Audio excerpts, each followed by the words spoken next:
Hello students, myself Preeti Berwa, Assistant Professor, Department of Chemistry, JDB Government Girls College, Kota. ये हमारा chemistry of element of first transition series का third lecture है। इसमें हम transition जो elements है उनके द्वारा बाइनरी कंपाउंड्स का फॉर्मेशन कैसे किया जाता है वो पढ़ेंगे। उसके साथ ही कोऑर्डिनेशन नंबर और ज्योमेट्री के बारे में पढ़ेंगे।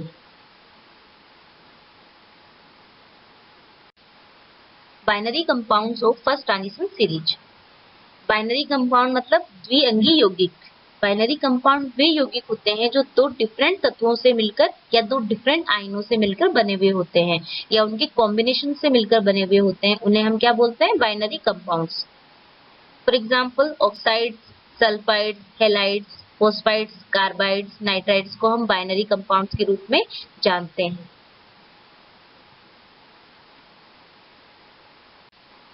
ट्रांजिशन एलिमेंट्स का जो फर्स्ट बाइनरी कंपाउंड है वो है ऑक्साइड्स।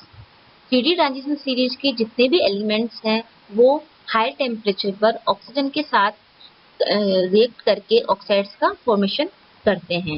ये जो ऑक्साइड्स हैं वो लेस बेसिक होते हैं और वाटर के अंदर लेस सोल्यूबल होते हैं। जिन ऑक्साइड्स में ट्रांजिशन एलिमेंट की लोअर ऑक्सीडेशन स्टेट होती है वो ऑक्साइड्स आयनिक नेचर के होते हैं और बेसिक होते हैं, जबकि जिन ऑक्साइड्स में transition elements higher oxidation state में होता है तो उनका जो नेचर होता है वो कोवलेंट नेचर होता है और उनका एसिडिक कैरेक्टर होता है। जबकि जिन ऑक्साइड्स में ट्रांजिशन एलिमेंट्स की जो ऑक्सीडेशन स्टेट लोअर और हायर के बीच की होती है उनमें इन दोनों आयनिक और बेसिक नेचर भी हो सकता है, एसिडिक और कोवलेंट नेचर भी हो सकता है। तो इस टाइप की जो ऑक्साइड्स है उन्हें हम एम्फोटेरिक ऑक्साइड्स भी कहते हैं। इसका क्या मतलब हुआ कि लोअर ऑक्सीडेशन स्टेट से हायर ऑक्सीडेशन स्टेट की तरफ जाते हैं तो आयनिक नेचर डिक्रीज होता जाता है और एसिडिटी इंक्रीज होती जाती है। इसका मतलब जो किसी भी साल्ट की जो एसिडिटी है वो उसकी ऑक्सीडेशन स्टेट पर डिपेंड करती है। इसे हम इस फॉर्मूले के थ्रू समझ सकते हैं।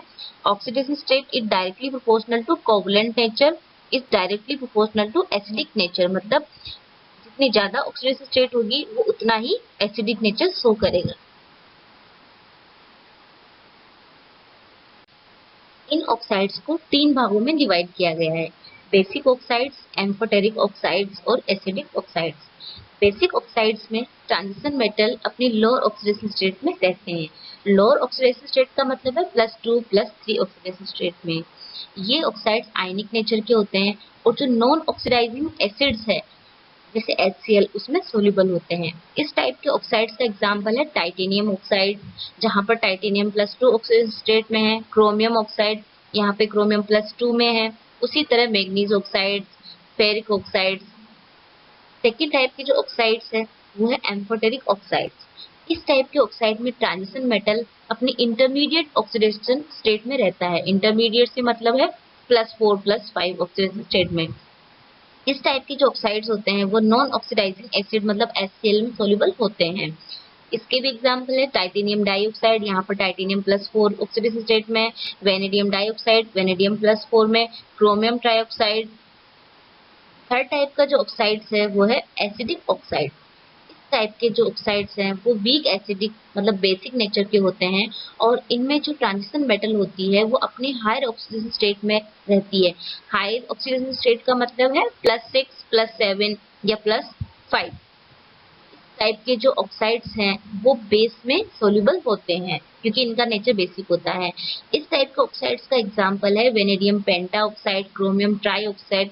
यहाँ पर जो क्रोमियम ट्राई ऑक्साइड है वो अपने +6 ऑक्सीडेशन स्टेट में है। मैग्नीज ट्राई ऑक्साइड, यहाँ पर मैग्नीज अपने +6 ऑक्सीडेशन स्टेट में है। Mn2O7 है, उसमें मैग्नीज +7 ऑक्सीडेशन स्टेट में रहती है। ट्रांजिशन एलिमेंट्स की जो सेकेंड टाइप की जो बाइनरी कंपाउंड है वो हैलाइड्स। जब 3D ट्रांजिशन सीरीज की जो भी एलिमेंट्स है वो उनके हेलोजन के साथ हाई टेम्परेचर पर रिएक्शन करवाई जाती है तो हमें हैलाइड्स प्राप्त हो जाते हैं। इन हेलोजेंस की जो रिएक्टिविटी होती है वो फ्लोराइड से लेकर आयोडाइड की तरफ जाने पर डिक्रीज होती जाती है। इसका मतलब फ्लोराइड सबसे ज्यादा रिएक्टिव होगा, उसके बाद फ्लोराइड, उसके बाद ब्रोमाइड और फिर लास्ट में आयोडाइड। फ्लोराइड्स जो होते हैं उनका नेचर आयनिक होता है, जबकि जो अदर हैलाइड्स है उनका नेचर आयनिक और कोवलेंट नेचर दोनों हो सकता है। Halides are formed by many of these elements in different oxidation states. मतलब transition elements, 3D transition series की जितने भी एलिमेंट्स है वो डिफरेंट ऑक्सीडेशन स्टेट्स में हेलाइड का फॉर्मेशन करते हैं। फॉर एग्जांपल टाइटेनियम ट्राइक्लोराइड, इसमें टाइटेनियम +3 ऑक्सीडेशन स्टेट में है। टाइटेनियम टेट्राक्लोराइड, इसमें टाइटेनियम +4 ऑक्सीडेशन स्टेट में है। वेनेडियम ट्राइक्लोराइड, इसमें वेनेडियम +3 में है। वेनेडियम पेंटाक्लोराइड, इसमें वेनेडियम +5 ऑक्सीडेशन स्टेट में रहता है।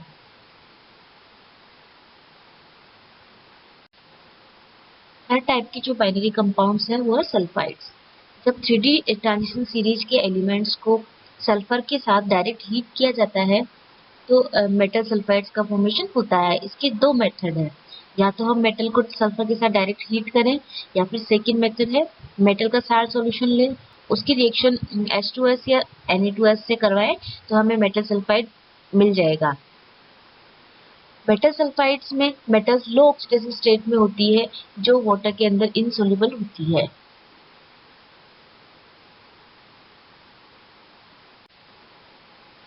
ट्रांजिशन एलिमेंट्स की जो नेक्स्ट बाइनरी कंपाउंड है वो कार्बाइड्स। कार्बाइड्स मतलब ये कार्बन से मिलकर बने हुए होते हैं।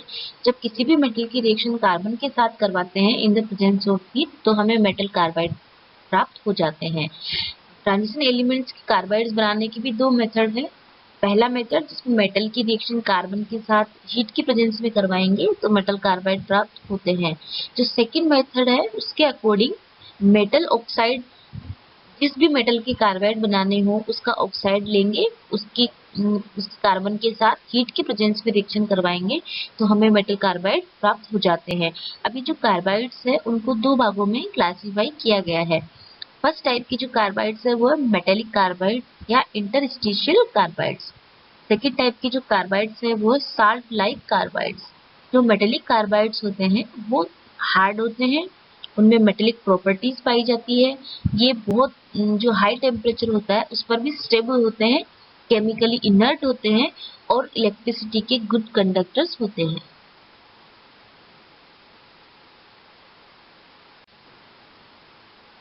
पिछली वीडियो में आप लोगों ने ये पढ़ा था कि जो ट्रांजिशन एलिमेंट्स हैं उनका इनकी एक कैरेक्टरिस्टिक प्रॉपर्टी ये होती है कि वो वेरिएबल ऑक्सीडेशन स्टेट शो करते हैं। मतलब एक साथ बहुत सारी ऑक्सीकरण अवस्थाएं प्रदर्शित करते हैं। अब इन ऑक्सीडेशन स्टेट्स में से कौन सी ऑक्सीडेशन स्टेट स्टेबल होगी और कौन सी अनस्टेबल होगी उसका कैसे पता लगाओगे आप लोग? तो उसे डिफरेंट फैक्टर से पता लगाया जा सकता है। किसी भी एलिमेंट की जो स्टेबिलिटी है वो उसके इलेक्ट्रॉनिक कॉन्फ़िगरेशन से या उसकी एटॉमिक साइज से हम पता कर सकते हैं। 3D ट्रांजिशन सीरीज की जो एलिमेंट्स है वो वेरिएबल ऑक्सीडेशन स्टेट शो करते हैं। क्यों करते हैं इसका रीजन मैंने आपको पहले बताया था कि इनके 3D और 4s ऑर्बिटल का जो एनर्जी गैप होता है वो बहुत कम होता है।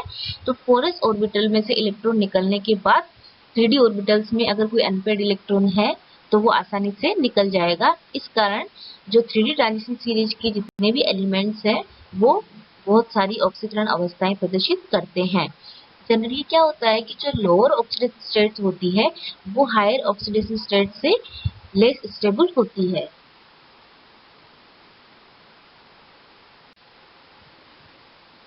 ऑक्सीडेशन स्टेट्स की जो स्टेबिलिटी है वो डिफरेंट फैक्टर्स पर डिपेंड करती है।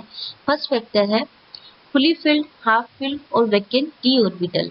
अगर किसी भी कंपाउंड या एलिमेंट में फुली फिल्ड, हाफ फिल्ड या वैकेंट डी ऑर्बिटल प्रेजेंट है तो वो उस स्टेट में मोस्ट स्टेबल होता है।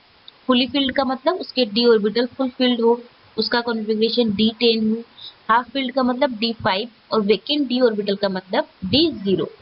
अब इसे हम एक एग्जांपल के थ्रू समझते हैं। टाइटेनियम की दो टाइप की ऑक्सीडेशन स्टेट यहाँ पर दी गई है, टाइटेनियम +4 और टाइटेनियम +3। अब इनमें से कौन सी ज्यादा स्टेबल होगी उसका कैसे पता लगाओगे आप लोग? पिछली स्लाइड में मैंने बताया था कि इनकी स्टेबिलिटी इनके इलेक्ट्रॉनिक कॉन्फ़िगरेशन के आधार पर देखी जाती है। तो इनका इलेक्ट्रॉनिक कॉन्फ़िगरेशन जब आप देखोगे तो टाइटेनियम +4 में D0 कॉन्फ़िगरेशन मिलता है, जबकि टाइटेनियम +3 में D1। तो D0 मोर स्टेबल कॉन्फ़िगरेशन होता है। इस कारण टाइटेनियम +4 ऑक्सीडेशन स्टेट ज्यादा स्टेबल होगी। उसी प्रकार मैग्नीज में +2 और +3 दो ऑक्सीडेशन स्टेट है, दोनों में से कौन सी ज्यादा स्टेबल होगी? Mn+2 में जो इसका कॉन्फ़िगरेशन है उसमें हमें हाफ फिल्ड ऑर्बिटल मिलता है, जबकि Mn+3 में d4 कॉन्फ़िगरेशन होता है d ऑर्बिटल का। इस कारण हाफ फील्ड ज्यादा स्टेबल होगा, तो Mn+2 oxidation state most stable होगी। बट ये हमेशा ही सही नहीं होता है। जैसे कॉपर के केस में कॉपर प्लस ऑक्सीडेशन स्टेट में इसका जो इलेक्ट्रॉनिक कॉन्फ़िगरेशन होता है आउटर शेल का वो D10 होता है। अब यहाँ पर D10 का मतलब फुल फील्ड है, तो ये मोस्ट स्टेबल होना चाहिए, जबकि कॉपर के केस में कॉपर +2 ऑक्सीडेशन स्टेट में मोस्ट स्टेबल रहता है। अब इसका क्या कारण है? क्योंकि इस स्टेट में इसकी जो लेटेस्ट एनर्जी होती है वो हाई होती है और इसकी सॉल्यूशन एनर्जी भी हाई होती है। सेकंड जो फैक्टर है वो higher oxidation state become less stable as atomic number increase. मतलब हायर ऑक्सीडेशन स्टेट में अगर कोई एलिमेंट्स है तो अगर जैसे जैसे उनका एटॉमिक नंबर इंक्रीज होगा, हायर ऑक्सीडेशन स्टेट की जो स्टेबिलिटी है वो डिक्रीज होती जाएगी। मतलब स्केडियम से जब हम कॉपर की तरफ मूव करेंगे तो एटॉमिक नंबर इंक्रीज हो रहा है, तो इनकी ऑक्सीडेशन स्टेट की जो स्टेबिलिटी है वो डिक्रीज होती जाती है।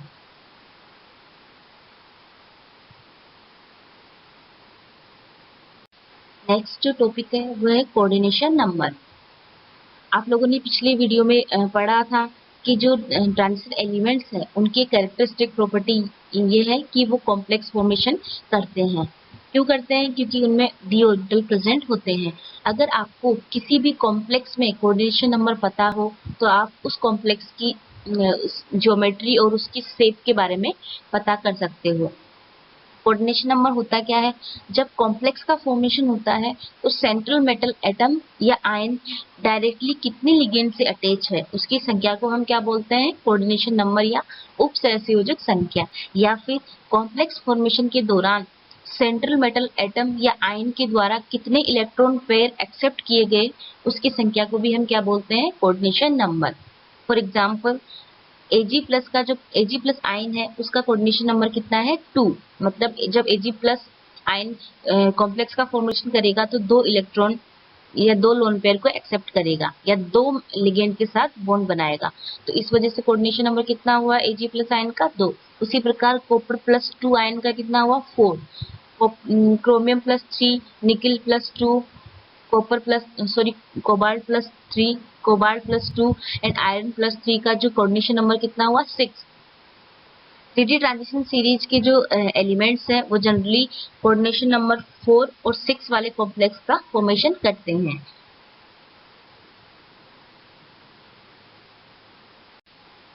Geometry of the complex. मैंने आप लोगों को पहले बताया था कि अगर किसी भी कॉम्प्लेक्स में सेंट्रल मेटल एटम या आयन का हमें कोऑर्डिनेशन नंबर पता हो तो हम उसकी ज्योमेट्री को आसानी से आइडेंटिफाई कर सकते हैं। एग्जाम्पल के थ्रू समझते हैं। कोऑर्डिनेशन नंबर 2, अगर किसी भी कॉम्प्लेक्स में सेंट्रल मेटल एटम का कोऑर्डिनेशन नंबर 2 है तो उसकी ज्योमेट्री लीनियर होगी। और इस टाइप के कॉम्प्लेक्स कौन बनाएगा? कॉपर प्लस और Ag+ आयन। कोऑर्डिनेशन नंबर 4, अगर किसी भी कॉम्प्लेक्स में सेंट्रल मेटल एटम का कोऑर्डिनेशन नंबर 4 हुआ, मतलब वो 4 लिगेंड से डायरेक्टली अटैच है, तो उसकी जो ज्योमेट्री होगी वो 2 टाइप की हो सकती है। टेट्राहेड्रल भी हो सकती है और स्क्वायर प्लेनर भी हो सकती है। टेट्राहेड्रल किस केस में होगी? अगर Mn+2, कोबाल्ट+2, आयरन+2 ये आयंस वीक लिगेंड के साथ कॉम्प्लेक्स का फॉर्मेशन करेंगे। अब वीक लिगेंड मतलब जैसे H2O लिगेंड हो गई, क्लोराइड हो गई, जब इनके साथ कॉम्प्लेक्स का फॉर्मेशन करेंगे तो इनकी जो ज्योमेट्री होगी वो टेट्राहेड्रल होगी और कोऑर्डिनेशन नंबर 4 होगा। उसी प्रकार जैसे Ni+2, कॉपर+2 जब स्ट्रॉन्ग फील्ड लिगेंड के साथ कॉम्प्लेक्स का फॉर्मेशन करेंगे, स्ट्रॉन्ग फील्ड लिगेंड मतलब साइनाइड और अमोनिया, तो इनकी जो ज्योमेट्री होगी वो स्क्वायर प्लेनर होगी और इनका जो कोऑर्डिनेशन नंबर होगा वो 4 होगा। अगर किसी कॉम्प्लेक्स में सेंट्रल मेटल एटम और आयन का कोऑर्डिनेशन नंबर 6 है तो उसकी जो ज्योमेट्री होगी वो ऑक्टाहेड्रल होगी। ये किस केस में होगी? अगर क्रोमियम+2, क्रोमियम+3, मैग्नीज+2, आयरन+2, आयरन+3 जब ये आयंस वीक और स्ट्रॉन्ग फील्ड लिगेंड के साथ कॉम्प्लेक्स का फॉर्मेशन करेंगे तो इनकी जो ज्योमेट्री है वो ऑक्टाहेड्रल होगी और कोऑर्डिनेशन नंबर 6 होगा। जनरली जो 3D ट्रांजिशन सीरीज के जितने भी एलिमेंट्स हैं वो कोऑर्डिनेशन नंबर 4 और कोऑर्डिनेशन नंबर 6 वाले कॉम्प्लेक्स का फॉर्मेशन करते हैं।